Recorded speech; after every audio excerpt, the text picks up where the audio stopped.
Kumpara sa mga naunang pambobomba ng tubig, mas matindi at nakamamatay na ang ginawa ng China kahapon, ayon po yan sa Philippine Coast Guard. Pero giit nito, hindi susuko ang Pilipinas.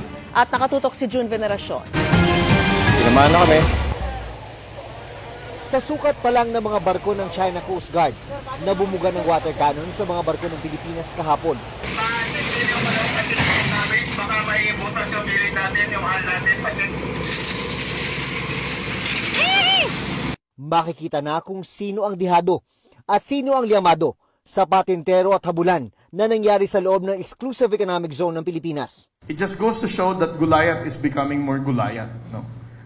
They don't hesitate to use brute force to violate international law.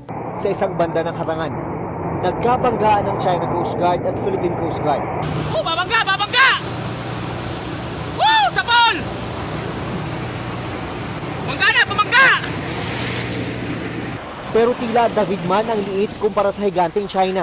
Hindi raw matitinag ang Pilipinas na ipaglaban ang sa kanya ayon sa Coast Guard. We're not going to be deterred. We're not going to yield. Despite of all this harassment and provocative action, hindi kami mapipigilan ng China.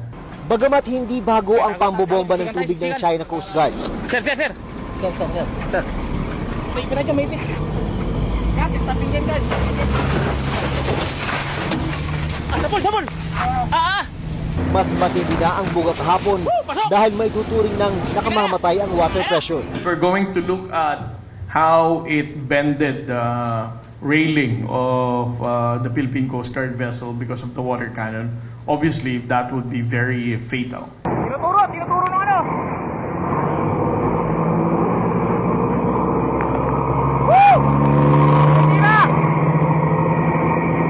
Sinira ng buga ang ilang communication equipment, railings na di pa panggamit ng mga barko ng Pilipinas. Pero kahit pa raw ganito na kabayulente ang harassment ng China, ang misyon at responsibilidad ng PCG ay mananatiling matatag, katulad ng bandila ng Pilipinas na halos iwas-iwas pero di nasira ng water cannon ng China.